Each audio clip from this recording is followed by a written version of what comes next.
The year is 1921. It's been 3 years since the Great War ended, and it's the start of the Prohibition era. Although that has nothing to really do with the story, if we're going to be completely honest, yeah? Since the Great War and the Prohibition era don't really matter here, then what does? Well, you see, 1921 is the year that Fred Demara was born. Probably. Ferdinand Fred Waldo Demara Jr. was born sometime in the very early 1920s. It was most likely December the 21st in either 1921 or 1922. We're not entirely sure though which one, since there's quite a few contradicting sources. Demara was born in Lawson, Massachusetts, to a family. What kind of family? No idea, didn't research that part. That's basically irrelevant, as this is a video about Demara, not his family. When Fred was 16, he left home. Was it to gather money because his family was poor? To get educated? Maybe running away because of issues at home? No, the answer is none of these.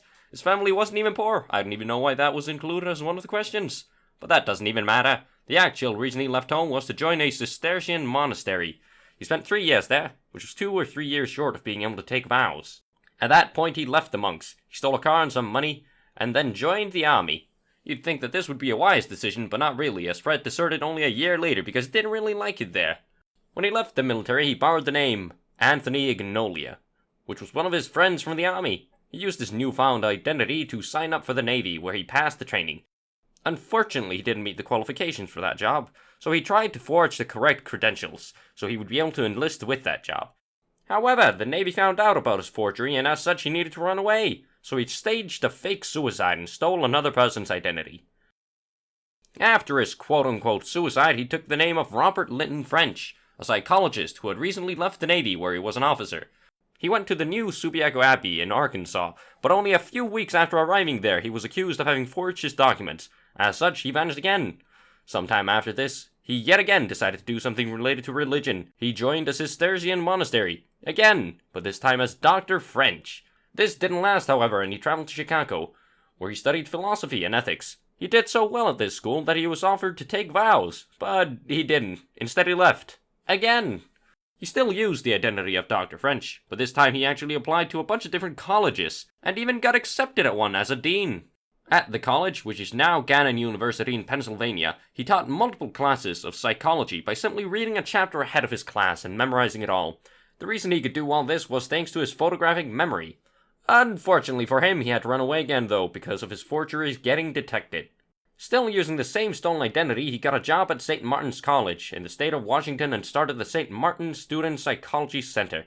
While living in Washington, he became friends with the local sheriff, Frank Tamblin, and even ended up becoming a special deputy. But alas, this wasn't meant to last, and the sheriff and 2 FBI agents showed up at Fred's place with a warrant for his arrest when they found out who he was and that he was accused of desertion. He was supposed to get 6 years, but got released after only 18 months thanks to his good behavior. When he was released, he made a fake identity with the name of Dr. Cecil Haman and started to study law at Northeastern University, but he thought it was too time-consuming to finish, so instead he gave himself a PhD by forging it. He used his new degree to get a job at a Harvard-affiliated hospital. Ferdinand didn't spend much time there either, though, and headed to Maine, where he joined the Brothers of Christian Instructions as a zoologist. Fred helped the Brothers of Christian Instruction with registering and founding a college, which is now a university named Walsh University. Not only this, but he even made the papers. The real Cecil Haman was informed of this by one of his students, but procrastinated and never actually ended up reporting it to the authorities. Lucky for Fred. He ended up stealing a car and leaving the order when he, wasn't made head of the new school. But, while he was still in the order, he was sent away to Canada to study. This is where he met and befriended one Dr. Joseph Sear. Joseph would later ask Fred his advice, and when his advice came through, the doctor started to trust him. Fred got handed Joseph's identification files by Joseph himself, since Joseph wanted an American medical license, and asked Fred whether he could take his credentials back with him to the US and deliver them. But instead of doing that, Fred took his name and joined the Navy as a surgeon during the Korean fucking War. While Fred was in the Navy, he boarded a ship named the HMCS Cayuga. It was on this ship that he treated multiple casualties of the war.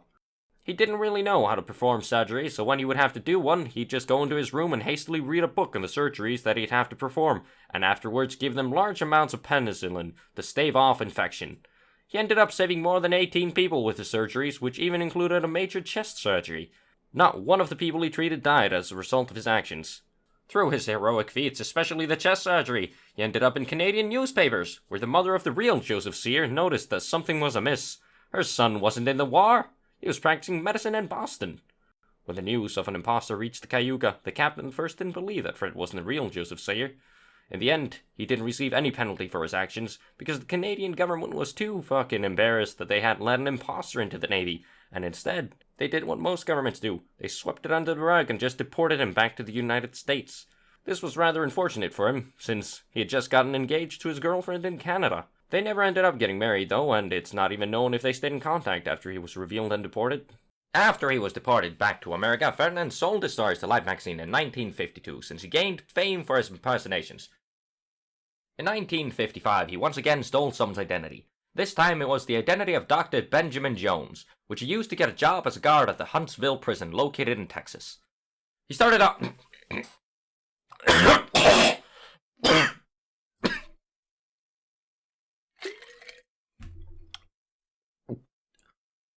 Oh, fuck. Alright, he started out protecting the prison farms, but worked his way up to taking care of maximum security prisoners within a year.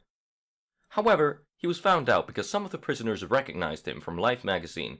You know, the one he sold his story to. Because of this, he ended up having to serve 6 months in prison. Now you must be thinking that his schemes would end here. Surely he wouldn't do this again, right? He's been arrested so many times and his story's public. But you'd be wrong about that. In 1956, he did it again as soon as he got out of prison. He got a job as an English and Latin teacher using the identity of a man named Martin Godgart.